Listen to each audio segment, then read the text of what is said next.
It's election season in America. Less than 2 months to go. Ballots are already going out in some states. We will tell you where things stand as we come off Labor Day weekend. Plus, California coming off a record-breaking heat wave with new fires exploding across that state.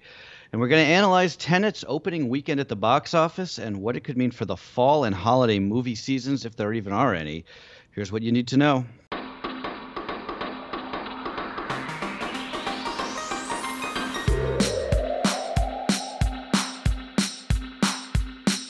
Tuesday. This is Cheddar's Need2Know podcast for September 8th.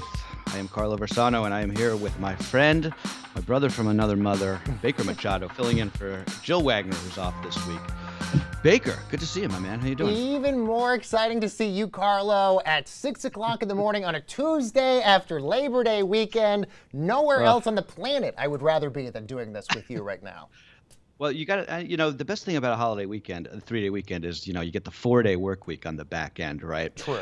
When are we going to just get to the place in this country where it's every week is a 4-day weekend, every weekend is a 3-day weekend, right? That is a good point. I mean, I'm curious what happens after the coronavirus pandemic based on how much has changed in our work lifestyle now. If more companies start to realize, oh, people are so productive at home, why don't you spend, 3 or 4 days a week, in the office, and then the other days you're working from home all the time?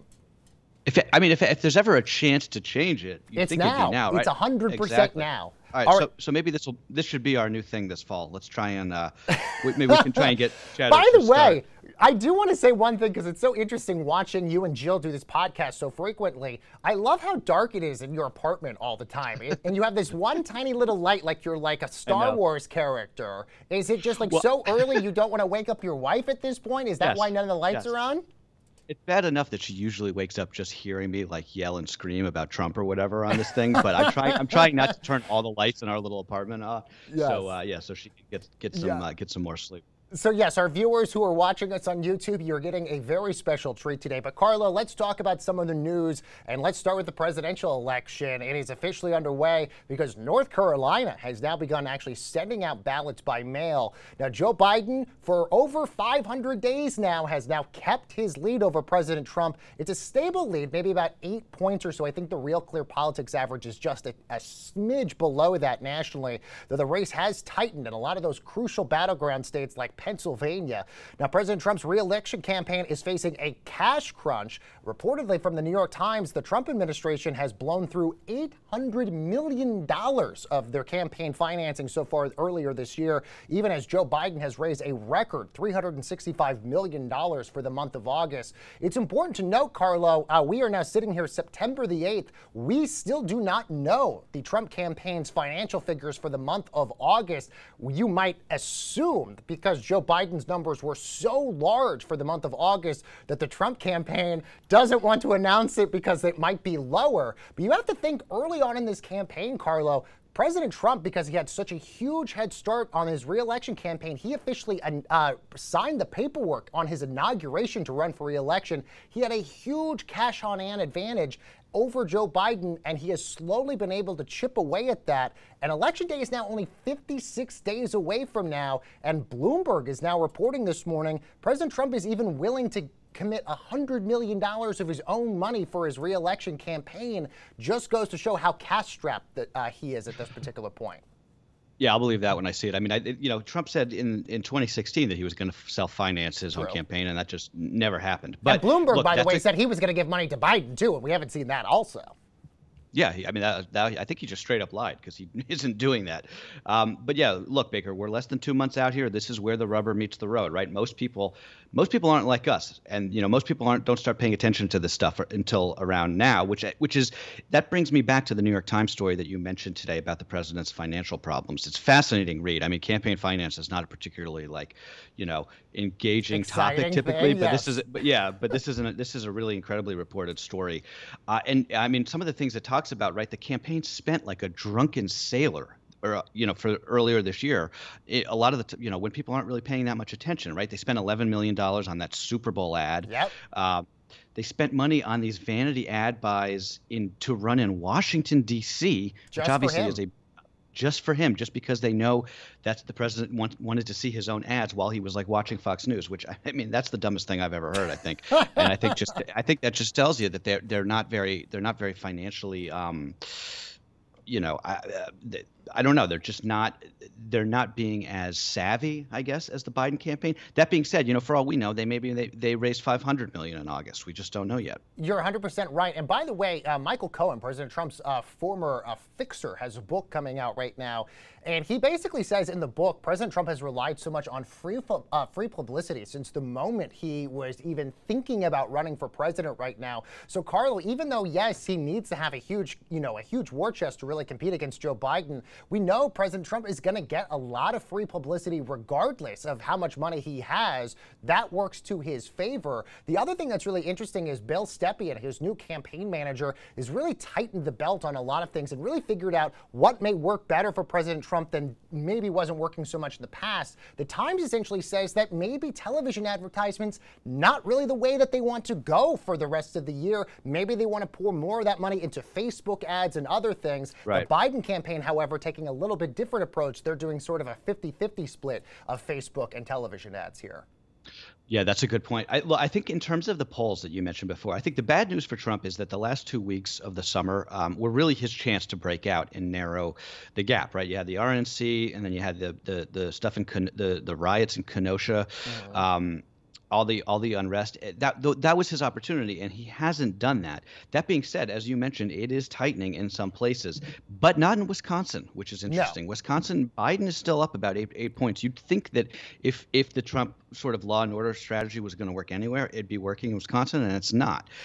Look, but the good news for Trump is that he has this electoral college advantage, which is such that he can win even if he's down 4 or 5 points because 100%. Of that, right? I mean, there's zero chance that that President Trump wins the popular vote. Like that's not going to happen. But because of the way the electoral college is structured, he still has a more than okay chance of actually winning the election. Look, go ahead. Yeah. I was just going to say, going into Election Day, polls had Hillary Clinton up 3 percentage points in Wisconsin, and we saw what ended up happening with that. I'm not saying don't trust the polls, but the argument that the Trump campaign would say Trump is within the margin of error in every single state. Some of these states, the margin of error is almost 4 or 5 points in some of them, like Pennsylvania and Wisconsin. And they're saying, listen, he got more than 270 electoral votes in 2016.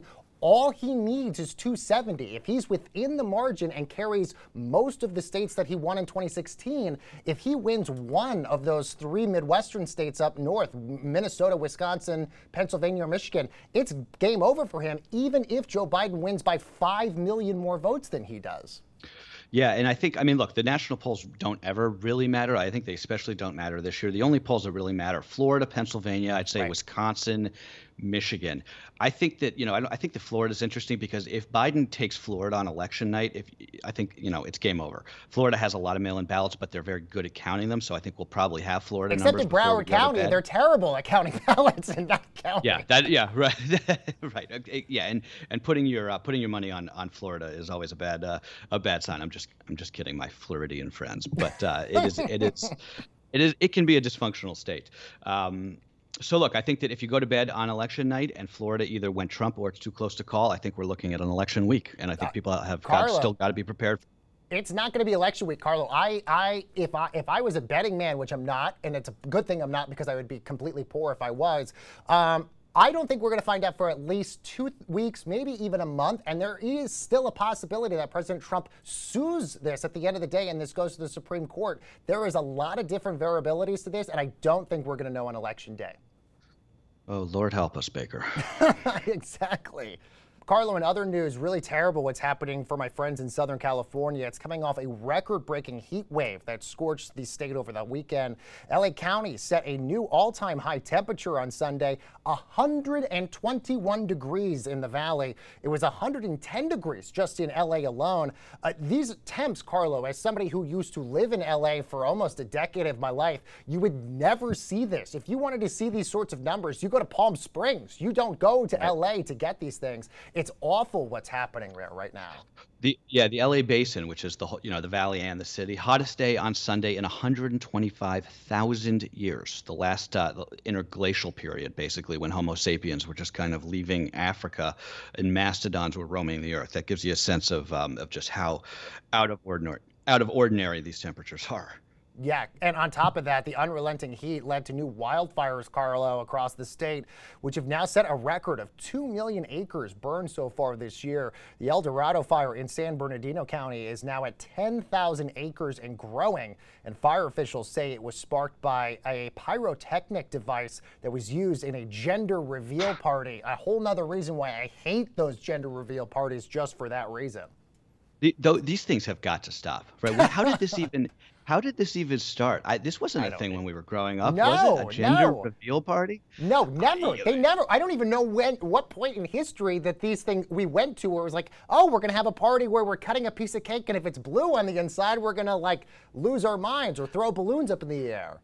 I mean, that's dumb enough, but getting pyrotechnics and like explosives involved, Yes. especially in a state like California and wildfire season. I mean, I So don't know. true. That's And by the way, Carlo, this is not just also happening in California. This is happening in Washington State. This is happening in my home state of Colorado. My mom called me yesterday and she was just telling me how ominous the sky was because of all the fires right now. So it's all very scary right now what's happening. yeah. All right. So, Carla, let's now turn back to D.C. Congress returns from recess today. This for an abbreviated pre-election session. This is going to be dominated by negotiations, obviously, over a new stimulus bill. The GOP-controlled Senate is expected to pass what they're calling a skinny bill, but it does face a lot of opposition from the Democratic-controlled House, which passed their own larger bill months ago. The sad part in all of this, Carlo, is I don't see a scenario where the Republican-controlled Senate and the Nancy Pelosi-controlled Democratic House really get this and fix this, because it seems like Mark Meadows and the White House are also on a completely different page on all of this. And the sad part is so many people right now who have been hurt because of the pandemic right now continue to not have those weekly stimulus bills coming in to help them at this particular point. And I don't know when this is going to get fixed. Maybe it's going to be when the government runs out of funding at the end of the month, but I just don't know when there's going to be a fix on this. It doesn't look like they're anywhere close. The thing that I don't understand, just like politically speaking, is it seems to me like if I were Mark Meadows or if I were Mitch McConnell in the Senate, like, the Trump supporters it's not like it's just, people in blue states that are getting hurt and that have lost their jobs. You'd think that they would just say, like, let's just throw money at this problem. We don't want, potential Republican voters going to the polls and saying, the government couldn't come through for me. So that's what I never really understood about this, but I don't know. What do you think? I mean, Carlo, I think after the first coronavirus stimulus bill was passed and then certain states got their numbers under control, I think at that point, I think the Republicans started caring about the deficit for the first time in the entire Trump administration period. They were spending, like, to use, I think, your phrase, like drunken sailors for so long. The deficit has gone even higher under the Trump administration than it was in the Obama administration. So it's interesting to see that now at this particular point, we see people like Rand Paul and Ted Cruz and others really care about that deficit. And as a result of that, I feel like a lot more people are going to be hurt as a result of that, because you're not going to see the $2 or $3 trillion that people like Jerome Powell say you need in terms of capital into the markets right now. Yeah, it's mind-boggling to me. I mean, I guess part of the theory is they think, the Republicans are very against this idea of these enhanced unemployment benefits, people getting paid more than they were while they were working, which I understand. It just seems like that's like a secondary. That should be a secondary, concern to just the larger concern that we have effectively like 30% unemployment right now. Right. Baker, meanwhile, overseas, I did want to mention this. India has now overtaken Brazil to claim the second worst caseload in the world after the United States. And China just yesterday declared success. Just said straight up that they've beat the virus. I don't know how true that is, because you don't really know anything that comes out of there. But it is worth noting nonetheless. 9 months after the first cases in Wuhan, President Xi Jinping saying it's basically over there. Meanwhile, we're plateauing at about 40,000 cases a day and 1,000 deaths a day. The weekend always mess up the reporting, so we probably won't get good numbers for another day or two to see if we're improving or not since last week.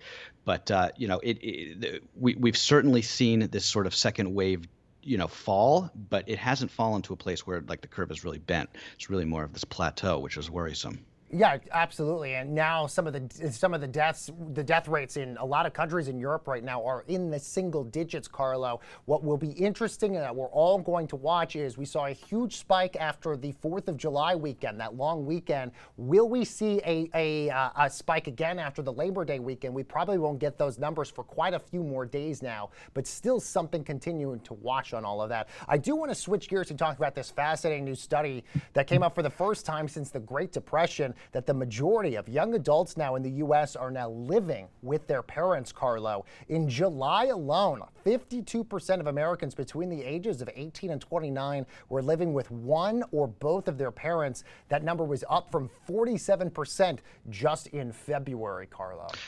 Yeah, this is this is a study out of Pew Research that dropped on maybe Friday or Saturday, and it's really interesting because when you look at the data in the survey, this is cutting across everything, right? Everybody's being affected by this. It's all racial and ethnic groups, genders, locations. It's not just in cities. It's not just in rural places. It is a sign of just how hard this pandemic and the economic downturn has hit the younger generation, which I don't think 18 to 29 is, I guess, Gen Z, and then maybe some millennials, right? Because you have the small sliver of millennials at the bottom. Yes. Yes. But, look, the vast majority of these people, 88%, are living in a home in which the home is being paid for by their parents, right? This is not good, right? No. Like, it's not good to have this many people living with their folks. I mean, it's good, it can be very good for like their families, I guess, but just like, I think it just shows like we don't know what the long-term effects of this shift are going to be, right? I mean, I'm 36 years old. I'd say that half of my friends maybe have now own their own homes, and that was even before COVID. But New York City is a little bit of a different place just because the housing is so expensive. But when our parents were this age, they were well into being homeowners, right? So it's true. just I don't know. I wish I had a better analysis for you, but it's just hard to say what any of this is going to mean down the road, right? Carlo, it's a combination of so many different factors. The job market is not good for a lot of these entry-level positions that a lot of these younger Gen Zers would be getting. On top of that, student loan debt is really crushing so many of them that if they even get a paycheck, so much of that is going to pay back their student loans as well, which is part of the other reason why they're living with their parents. My parents, by the way, my mom would love it if I lived at home with her. My dad would absolutely hate this if I was living at home with them. So they're very happy I'm 3,000 miles away from them. See, I think my parents would still like it. I think I could be 60 and my parents would be like, if you want to come back and stay in your old room. Your parents wanted it to be like the Waltons, where like everybody's just like living and they're like, good night, Jimbo. Good night, Carlo. Totally. All right, let's go to the box office. This is going to be really fascinating to watch, Carlo, because we finally had a movie out at the theaters over the holiday weekend. Christopher Nolan's Tenet grossed about $20 million in its first weekend here in North American theaters. That doesn't sound like a lot, but that is a big asterisk next to it because it's basically because of the coronavirus. Really a result that would have been considered an unmitigated disaster for a film that cost $200 million to make. But really, a lot of people are saying that this is fair given the climate right now, given the fact that only 70% of movie theaters are even open right now. And Carlo, look, people are saying if this film just breaks even in this environment, if it just breaks even, that is a huge win for Christopher Nolan, for Tenet, for Warner Brothers, for all of that. Yeah, and I think they probably will break even thanks to China because it's doing big numbers in China. But I mean, $20 million is just straight up not good. I know that people are calling it fair and better than you could have hoped for. But under no scenario is a tentpole blockbuster movie making $20 million opening weekend good. And in some ways, what this number makes things harder going forward, right? Because if the number came in better, if this movie came out and made $40 or $50 million this weekend, I think it would have signaled to the studios, moviegoers are ready to come back. They want to come back to theaters, full steam ahead for your fall movies, the movies that have been delayed from the summer. You can put them out in fall. You can put out your Christmas movies. People are going to come see them.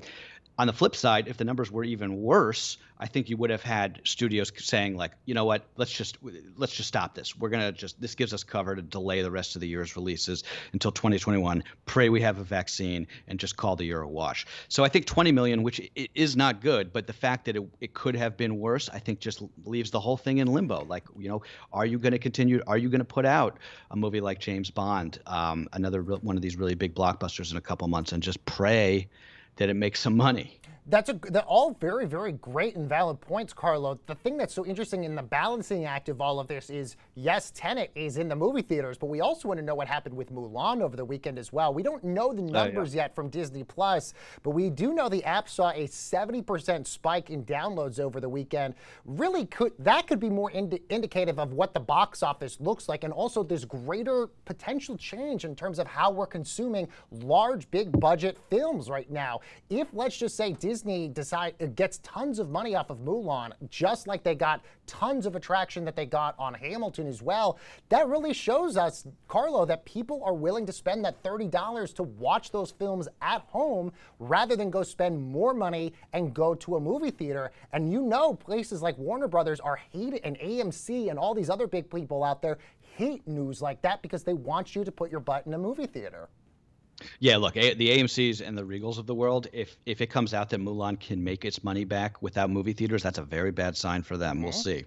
And finally, Carlo, we got to wrap this up with the top men's and women's players in pro tennis. They're done, possibly for the year. The U.S. Open's men's trophy is now up for grabs after #1 seed Novak Djokovic was disqualified from the tournament. Now, Djokovic was DQ'd after he inadvertently hit a line umpire in the throat with a ball when he swatted it in frustration after losing a serve.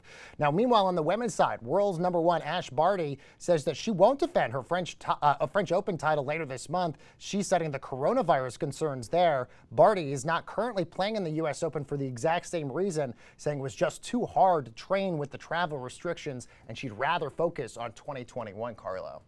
Did you see that video of Djokovic hitting that poor woman? What is the deal with him? I used to like watching him because he's just so unbelievably talented, but I gotta say he seems like a real ass. Even though this may have been inadvertent, I don't think he meant to hit this woman. But like I don't know. He sort of rubs me the wrong way. So what's so interesting about this is I don't know if you've seen this movie. It was a few years ago, maybe like 2015 or so. Andy Samberg starred in this movie called 7 Days in Hell. It's like a mockumentary of him as a tennis player, and he does this exact same thing. He basically decapitates a line judge by doing the exact same thing by serving it like the fastest it's ever gone ever. So while I'm reading this, I'm just thinking about this the whole time. But Carlo, I was enthralled by the NBA playoffs over the weekend. Sadly, my Denver Nuggets could not pull off the win yesterday against the Clippers. But all these games are incredible, and it's also interesting to think that the odds-on favorite that everybody thinks is going to win, the Milwaukee Bucks, potentially might be knocked out tonight by the Miami Heat.